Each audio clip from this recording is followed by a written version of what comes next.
പാഠം 671. മുൻകരുതലുകളുടെ ഗുണം.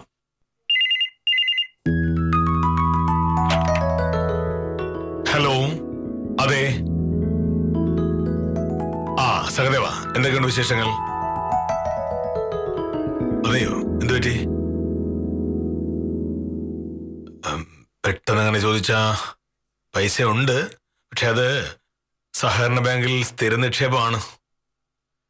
ശമ്പളം കിട്ടാൻ അടുത്ത ആഴ്ച ആവണ്ടേ? ഞാൻ നോക്കട്ടെ. ശരി. എന്താ പറഞ്ഞിട്ട്? താലൂക്ക് ഓഫീസിലെ സഹദേവനെ വിളിച്ചത്. സഹദേവന്റെ ഭാര്യയുടെ അമ്മ ആശുപത്രിയിലാണ്. എന്തൊക്കെയോ ടെസ്റ്റുകൾ നടത്താനുണ്ട്. ഒരു 10,000 രൂപ വേണമെന്ന്. ശമ്പളം കിട്ടണമെങ്കിൽ ഇനിയിപ്പോ അടുത്ത ആഴ്ച ആവില്ലേ? തിങ്കളാഴ്ച സഹദേവൻ തിരിച്ചു തരും. നിന്റെ പൈസയിലുണ്ടോ ഭാമേ? എന്റെ എവിടുന്ന മോഹനട്ട പൈസ? കുമാര സാറിന്റെ കേസ് വായിച്ചു കിട്ടിയ ഫീസ് മിനിങ്ങാന്ന് ഞാൻ അങ്ങനെ തന്നെ മോഹനേട്ടനെ കൊണ്ടു തന്നില്ലേ? വേറെ ഒരു വഴിയില്ലാതെ വന്നാലേ സഹദേവൻ പൈസ ചോദിക്കൂ. പ്രത്യേകിച്ചും ഇതൊരു ആശുപത്രി കേസല്ലേ. സഹായം ചോദിക്കുമ്പോ കൊടുക്കാതിരിക്കുന്നത് എങ്ങനെയാ? സഹകരണ ബാങ്കിൽ നിന്ന് പൈസ എടുക്കുന്നത് വലിയ നഷ്ടമാവും താനും. വേറെന്താ ഇപ്പൊ ചെയ്യാ?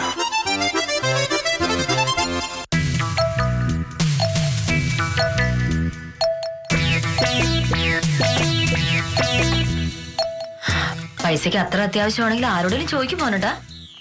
മോഹനേട്ടൻ ചോദിച്ചാൽ ഒരു 10,000 രൂപ കിട്ടാനാണ് പ്രയാസം. ഞാൻ ഇന്ന് വരെ ഒരാളോടും 1 രൂപ പോലും കടം വാങ്ങിയിട്ടില്ല. എന്റെ ആവശ്യത്തിന് പോലും കടം വാങ്ങാത്ത ഞാൻ മറ്റൊരാളുടെ ആവശ്യത്തിന് കടം വാങ്ങുന്നത് എങ്ങനെയാ ഭാമേ? ഒരാൾക്കൊരാവശ്യം വരുമ്പോ ഇത്ര ദുരഭിമാനം കൊണ്ട് നടക്കാതെ ആ ആവശ്യം നടത്തി കൊടുക്കാനല്ലേ നോക്കേണ്ടത്? വലിയ വലിയ കോടീശ്വരന്മാര് വരെ കടം വാങ്ങുന്നു. പിന്നെ മോഹനേട്ടൻ കടം ചോദിച്ചാൽ എന്താ? ഭാമേ, ഞാനൊരു വില്ലേജ് ഓഫീസറാണ്. മറ്റുള്ളവർ ചെയ്യുന്നത് പോലെ എനിക്ക് ചെയ്യാൻ പറ്റില്ല. ഈ വില്ലേജ് ഓഫീസർമാർ കടം വാങ്ങാൻ പാടില്ല എന്ന് നിയമം വരുന്നുണ്ടോ? അതല്ല, ഇന്ന് ഞാൻ കടം വാങ്ങുന്നയാൾ നാളെ എന്തെങ്കിലും ഒരു ആവശ്യം പറഞ്ഞ് വില്ലേജ് ഓഫീസിൽ കയറി വന്നാൽ അപ്പോ ഞാൻ അയാളെ സഹായിക്കേണ്ടി വരില്ലേ?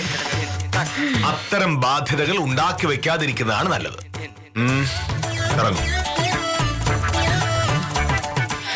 കഷ്ടം. ഇങ്ങനെ പേടിച്ച് ജീവിക്കാൻ തുടങ്ങിയിട്ടുണ്ടെങ്കിൽ പാടുപെട്ടത് തന്നെ.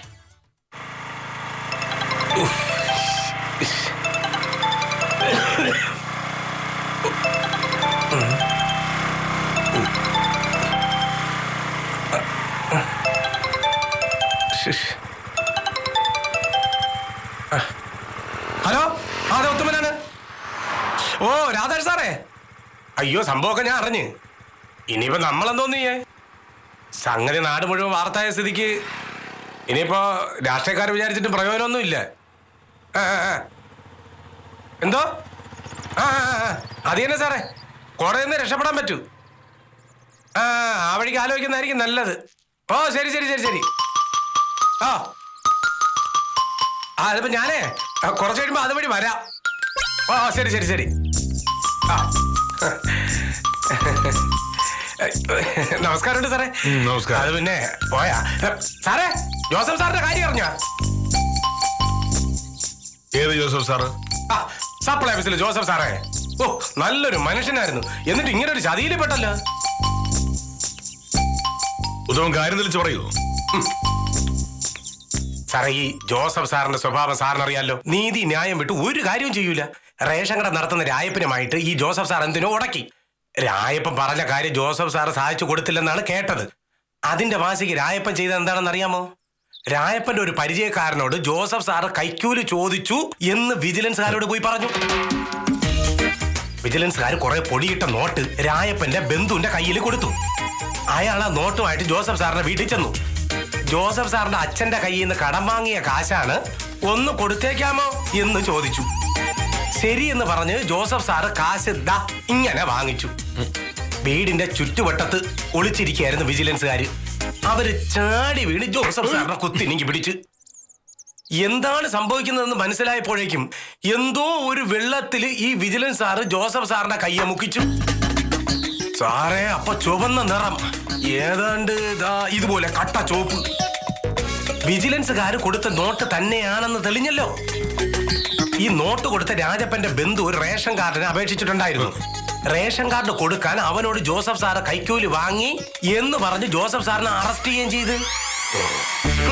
സത്യസന്ധന്മാരെ ഉദ്യോഗസ്ഥന്മാരെ ഇങ്ങനെ കെണി കൊടുക്കാൻ തുടങ്ങി കഴിഞ്ഞാൽ നാട് നശിച്ചു പോകൂലേ സാറേ? പിന്നെ സാറേ, ജോസഫ് സാറിന് ഇതുവരെ ജാമ്യം കിട്ടിയിട്ടില്ല. ഉത്തമ, ഓ, ഒരു സത്യസന്ധനായ ഉദ്യോഗസ്ഥൻ എന്ന നിലയിൽ ശത്രുക്കൾ ധാരാളം ഉണ്ടാകുമെന്ന് ജോസഫ് സാർ വിചാരിക്കേണ്ടതായിരുന്നു. എന്തു ചെയ്യുമ്പോഴും ഒരു ശ്രദ്ധ ഉണ്ടാവണം. അതൊക്കെ ജോസഫ് സാറ് കെ മോഹനേഷ് സാറിനെ കണ്ടുപിടിക്കണം. ജാഗരൂകരായി. അതാണ് പാവം ജോസഫ് സാർ. സത്യം പറയാലോ കാഞ്ചന സാറേ, രാഷ്ട്രീയക്കാർക്ക് കുറച്ച് കാശ് കൊടുത്തിട്ടെങ്കിലും എങ്ങനെയെങ്കിലും ഒരു സ്ഥലമാറ്റം വാങ്ങണമെന്ന് തോന്നിപ്പോന്നു. വെറുതെ കൈ കിട്ടേണ്ട രൂപ 10,000 അല്ലേ ഒരു പോക്ക് പോയത്? ഒക്കെ വെറുതെ പറയാന്നുള്ളൂ പ്രഭേ. നമ്മൾ കഴിഞ്ഞ ജന്മത്തിൽ എന്തോ വലിയ തെറ്റ് ചെയ്തിട്ടുണ്ട്, അതിന്റെ ശിക്ഷയായത്.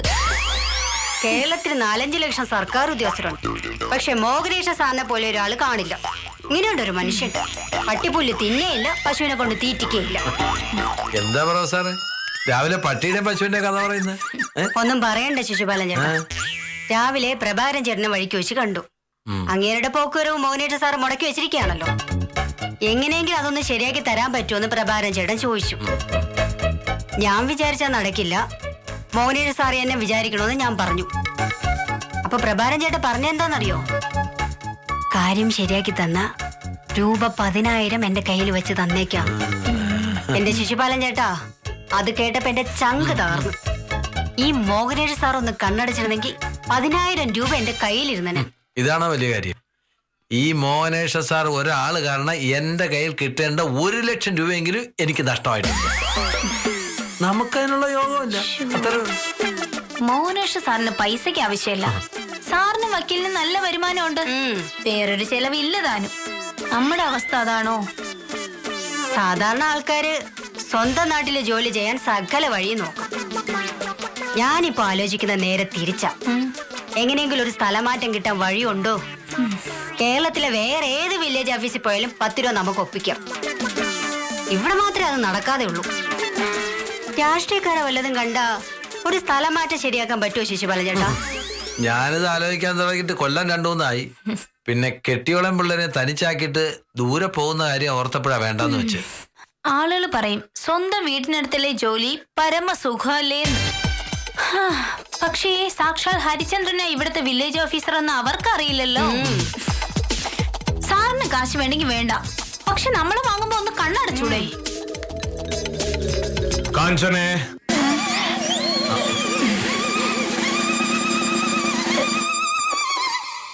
എങ്ങനെയാണ് ഞാൻ കണ്ണടയ്ക്കേണ്ടത്?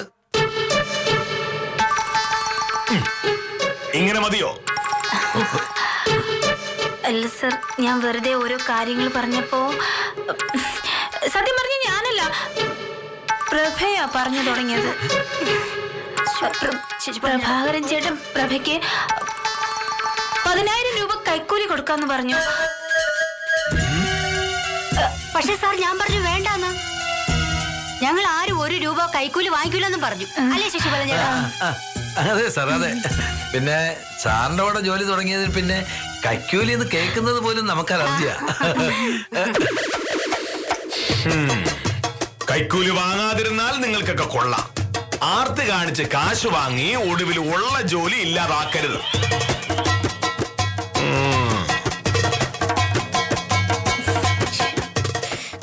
സാർ എന്തിനാ പ്രഭാകരൻ ചേട്ടന്റെ കാര്യം പറഞ്ഞത്?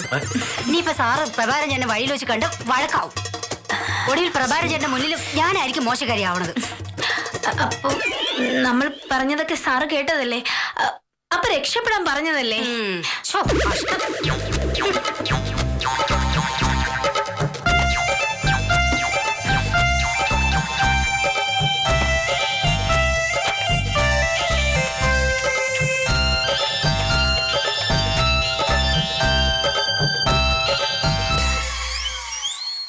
ഹലോ, പ്രഭാകരൻ ചേട്ടനല്ലേ? ഞാൻ കെ മോഹനകൃഷ്ണൻ, വില്ലേജ് ഓഫീസർ. അതെ, ഞാനിപ്പോ വിളിച്ചെന്തിനാണെന്ന് പ്രഭാകരൻ ചേട്ടന് മനസ്സിലായോ? മനസ്സിലായി കാണില്ല എന്ന് എനിക്ക് മനസ്സിലായി. ഇന്ന് രാവിലെ ആഫീസിലേക്ക് വരുന്ന സ്വയംപ്രഭയെ വഴിയിൽ വെച്ച് കണ്ടപ്പോൾ പോക്കുവരവ് നടത്തി കൊടുക്കാൻ വേണ്ടി 10,000 രൂപ തരാം എന്ന് പ്രഭാകരൻ ചേട്ടൻ സ്വയംപ്രഭയോട് പറഞ്ഞു. മേലിൽ കൈക്കൂലിയതല്ല, കൈ എന്നൊരു വാക്ക് എന്റെ ആഫീസിൽ ആരോടെങ്കിലും പറഞ്ഞാൽ പ്രഭാകരൻ ചേട്ടൻ വിവരം അറിയും. മാനമര്യാദയ്ക്ക് ജീവിക്കുന്നവരെ കൈക്കൂലി എടുത്ത് പറ്റിക്കാൻ നോക്കുന്നു. സാർ, ഒരാൾ കാണാൻ വന്നിരിക്കുന്നു. ആര്? ആ ദാസപ്പ കോൺട്രാക്ടറിന്റെ ഡ്രൈവർ ഇല്ലേ, അംബുജാക്ഷൻ, അവനാ. എന്താ കാര്യം? എന്തോ പേഴ്സണൽ കാര്യമാണ്. സാറിനോടെ പറയാൻ പറ്റുള്ളൂ എന്ന് പറഞ്ഞ് മുറ്റത്ത് നിൽപ്പുണ്ട്. വില്ലേജ് ഓഫീസിൽ അങ്ങനെ എന്ത് കാര്യം? ഓ, ദാസപ്പൻ കോൺട്രാക്ടറുടെ പോക്കുവരവ് ചെയ്യാത്ത ഭൂമിയുടെ കാര്യം പറയാൻ വന്നതായിരിക്കും. അത് നടന്ന തന്നെ. അതായിരിക്കില്ല സാർ, പറയാനുള്ളത് സാറിനോടെ പറയുള്ളൂ എന്ന് പറഞ്ഞു.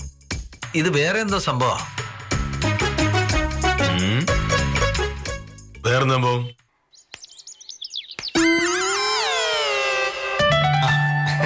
നമസ്കാരം സാർ.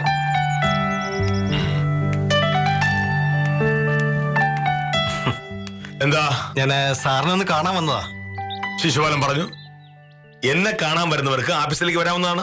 അയ്യോ, ഇതൊരു ആഫീസ് കാര്യമല്ല, അതുകൊണ്ടാ. ആഫീസുകാരല്ലാത്ത വേറെന്താ വലിയ ഓഫീസില്? ഞാൻ വക്കീലിന് കുറച്ച് പൈസ കൊടുക്കാനുണ്ടായിരുന്നു, അത് തരാൻ വന്നതാ. വക്കീലിന് കൊടുക്കാനുള്ള പൈസ? ഒരു കേസ് വാദിച്ചതിന്റെ പൈസയാ. കേസ് കഴിഞ്ഞിട്ട് കുറച്ച് ദിവസമായി. കാശ് ഒത്തു വരാത്തോണ്ട് കൊടുക്കാൻ പറ്റിയില്ല. ഇന്ന് കാശ് കിട്ടി. ഇതാ സാർ, 10,000 രൂപയുണ്ട്. അംബുജാക്ഷൻ എന്നല്ലേ പേര്? അതെ സാർ.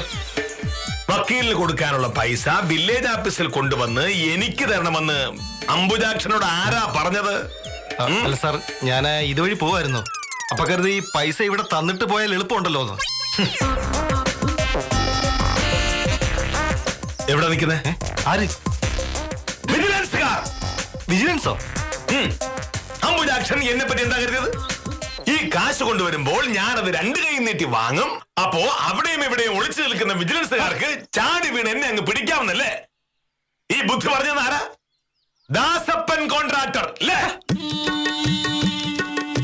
അല്ല സാർ. വിജിലൻസാണോ? അവരോട് പറഞ്ഞേക്ക് മോഹനൻ സാറേ അങ്ങനെ കള്ളക്കേസ് കൊടുക്കാൻ പറ്റില്ലെന്ന്. ആരെങ്കിലും കൊണ്ടുവരുന്ന കാശ് ഇടവും വലവും നോക്കാതെ കൈനീട്ടി വാങ്ങാൻ ഞാൻ സപ്ലൈ ഓഫീസർ ജോസഫ് സാർ അല്ല. മനസ്സിലായോ? എന്താ സാർ? ശിശുപാല, നേരായ വഴിക്ക് പോക്കുവരവനായിട്ട് എന്റെ അടുത്ത് ദാസപ്പൻ വന്നപ്പോഴേ ഞാൻ പറഞ്ഞതാ അത് നടക്കില്ല എന്ന്. അത് കഴിഞ്ഞ് എനിക്ക് കൈക്കൂലി തരാൻ പല വഴി നോക്കി ഈ ദാസപ്പൻ, അതും നടന്നില്ല. ഇപ്പോ ഭാമയ്ക്ക് കൊടുക്കാനുള്ള കാശാണെന്നും പറഞ്ഞ് കൊണ്ടുവന്നേക്കുക. ഞാനത് വാങ്ങുമ്പോ ഒളിഞ്ഞിരിക്കുന്ന വിജിലൻസുകാർ ചാടി വീണ് എന്നെ പിടിച്ച് എന്റെ കൈ രണ്ടും വെള്ളത്തിൽ മുക്കും. അയ്യോ സാറേ, അങ്ങനെയൊന്നും അല്ല.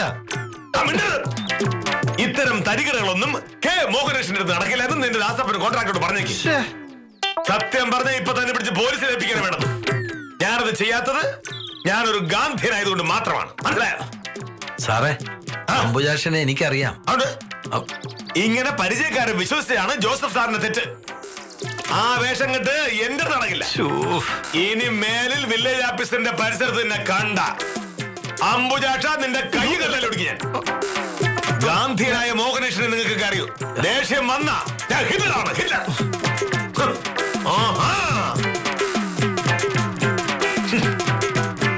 കളി എന്നോട് വന്ന് വന്ന് പാവപ്പെട്ട സർക്കാർ ഉദ്യോഗസ്ഥരോട് ആർക്കും എന്ത് വാങ്ങാന്നുള്ള അവസ്ഥയായി. ഹലോ. മോനട്ട ഞാനാ. എന്താ? മോനട്ട, ഞാൻ ഒരാളുടെ ഓഫീസിലേക്ക് വരാൻ പറഞ്ഞിട്ടുണ്ടേ. അയാൾ ഇപ്പൊ കുറച്ച് കാശുമായിട്ട് വരും. അയാളുടെ പേര് അംബുജാക്ഷൻ എന്നാ. ഞാൻ അയാളുടെ കേസ് നേരത്തെ വാദിച്ചായിരുന്നു. പക്ഷെ കേസ് തീർന്നപ്പോ തരാൻ അയാളുടെ കയ്യിൽ ഫീസ് ഇല്ലായിരുന്നു. ഇന്ന് മോഹനയുടെ പൈസക്ക് അത്യാവശ്യം ഉണ്ടെന്ന് പറഞ്ഞില്ലായിരുന്നോ? അതുകൊണ്ട് ഞാൻ അംബുജാക്ഷനെ ഒന്ന് വിളിച്ചു നോക്കി. അപ്പൊ അയാള് കാശ് തരാന്ന് പറഞ്ഞു. അയാളിപ്പോ വില്ലേജ് ഓഫീസിന്റെ അടുത്തെവിടെയും ഉണ്ട്. പൈസ മോഹനേട്ടനെ കൊടുത്താൽ മതി എന്ന് അയാൾ ചോദിച്ചിട്ടുണ്ട്. മതിയെന്ന് ഞാൻ പറയുകയും ചെയ്തു. 10,000 രൂപയുണ്ട്. അത് വാങ്ങിക്കണേ. അയാൾ ഇന്ന് തൃശ്ശൂർക്ക് പോകുന്ന പറഞ്ഞിരിക്കുന്നത്. പോയ പിന്നെ ഒരാഴ്ച കഴിഞ്ഞിട്ടേ വരുള്ളൂ.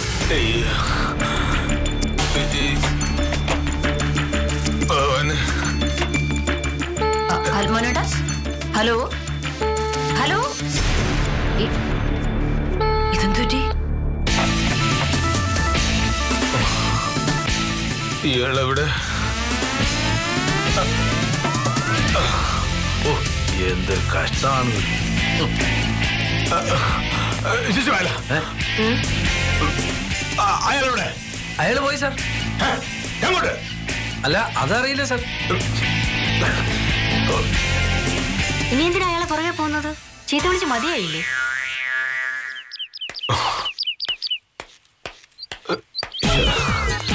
നീ എവിടെ പോയി നോക്ക്.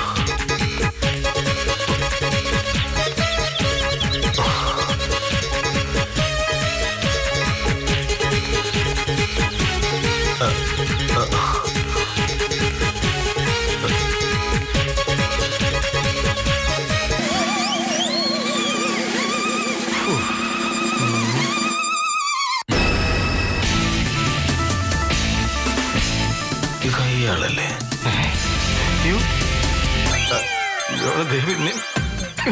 ദൈവമേ, ഭ്രാന്ത് തീർന്നില്ലേ?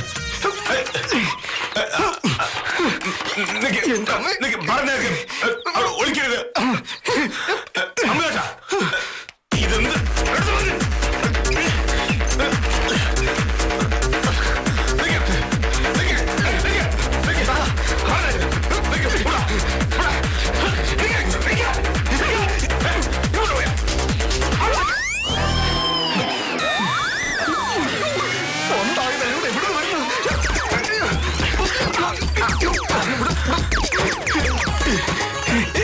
എന്റെ പൊന്ന് സാറേ, എന്നെ ഉപദ്രവിക്കരുത്. സത്യമായിട്ട് വക്കീലിന് കൊടുക്കാനുള്ള പൈസ അത്. അല്ലാതെ വിജിലൻസ് സാറ് പറഞ്ഞിട്ട് വന്നൊന്നുമല്ല. എന്നെ തല്ലരുത്. പൈസയോ? അത് മാമി കൊടുക്കുന്ന പൈസ എനിക്കറിയാം. അതെന്താ? അതിന് പൈസ എന്റെ ഇല്ലല്ലോ. പൈസ ശിശുപാലൻ സാറിനെ കൊടുത്തിട്ടാ ഞാൻ പോകുന്നത്. ശിശുപാലല്ലോ? ആ, സാറ് ദേഷ്യപ്പെട്ട ഓഫീസിലേക്ക് കയറി പോയപ്പോ ഞാൻ ശിശുപാലൻ സാറോട് ചോദിച്ചു എന്താ ചെയ്യേണ്ടതെന്ന്. ശിശുപാലൻ സാറ് പറഞ്ഞു സാറിന്റെ കയ്യിൽ തന്നോളാം, പൈസ തന്നേക്കെന്ന്. ഞാൻ കൊടുത്തു. നേരത്തെ പറഞ്ഞോ? എപ്പോ പറയാൻ സാർ ഒരു ഗ്യാപ്പ് തന്നില്ലല്ലോ.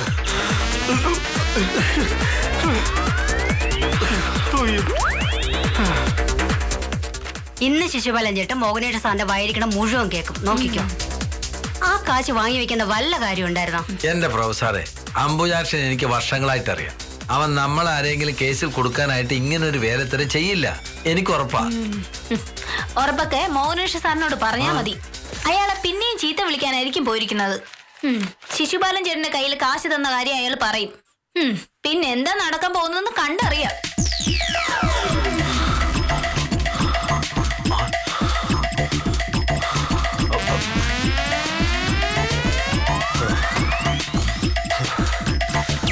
സാറേ, വെറുതെ എന്നോട് വഴക്കുണ്ടാക്കിയിട്ട് കാര്യമില്ല. സാറ് പറയുന്ന പോലെ ഒരു കുഴപ്പക്കാരനല്ലേ അംബുജാക്ഷൻ.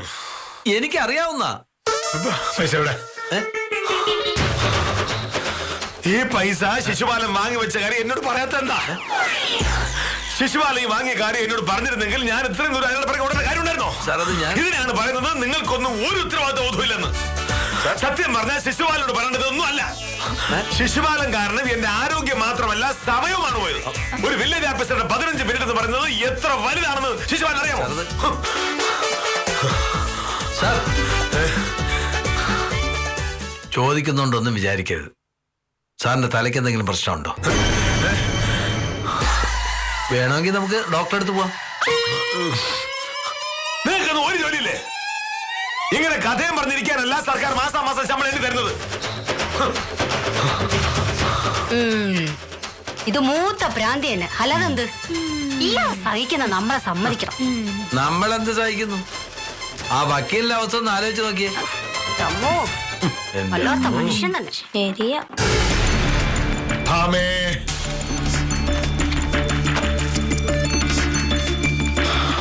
ചായ നേരത്തെ ചായോ? അതുകൊണ്ടല്ല, മോഹനേട്ടൻ വരുന്ന സമയം എനിക്ക് കൃത്യമായിട്ട് അറിയാലോ. അപ്പൊ പിന്നെ ആ സമയത്ത് ചായ ഉണ്ടാക്കാനാണ് പാട്. സഹദേവന് പൈസ കൊടുത്തോ? കൊടുത്തു. അംബുജാക്ഷൻ കൊണ്ടുവന്ന പൈസ അതുപോലെ ശിശുപാലന്റെ കയ്യിൽ ഉച്ച കഴിഞ്ഞപ്പോ കൊടുത്തു. സഹദേവന് വലിയ സന്തോഷമായെന്നാണ് ശിശുപാലൻ പറഞ്ഞത്. സന്തോഷാവാണ്ടിരിക്കൂ? ഒരത്യാവശ്യ സമയത്ത് മോഹനേട്ടൻ അറിഞ്ഞ് സഹായിച്ചതല്ലേ, ആർക്കായാലും സന്തോഷാവും. ഈ സഹദേവൻ സാറിന്റെ അമ്മായിമ്മയ്ക്ക് എന്താ കുഴപ്പം? പ്രായമായില്ലേ, അതിന്റേതായ പ്രശ്നങ്ങളാണ്. അവർക്കില്ലാത്ത അസുഖങ്ങളില്ല. Pressure, sugar, cholesterol. പ്രായമാകുമ്പോ എല്ലാവർക്കും അങ്ങനെ ഉണ്ടാവണമെന്നില്ല മോനേട്ടാ. ചെറിയ പ്രായത്തിൽ കൃത്യമായ ആരോഗ്യം കാത്തു സൂക്ഷിക്കുന്നവർക്ക് എത്ര വയസ്സായാലും ഒരു പ്രശ്നം ഉണ്ടാവില്ലേ. മോഹനേട്ടൻ അങ്ങനെയല്ലേ? രാവിലെ 2.5 കിലോമീറ്റർ നടന്ന് ആഫീസിലേക്ക്, വൈകിട്ട് 2.5 കിലോമീറ്റർ നടന്ന് വീട്ടിലേക്ക്. ഇതിനിടയിൽ ആഫീസിൽ വെച്ചുള്ള വ്യായാമം വേറെ. അത് നടത്തവല്ലോ, ഓട്ടമല്ലേ ഓട്ടം.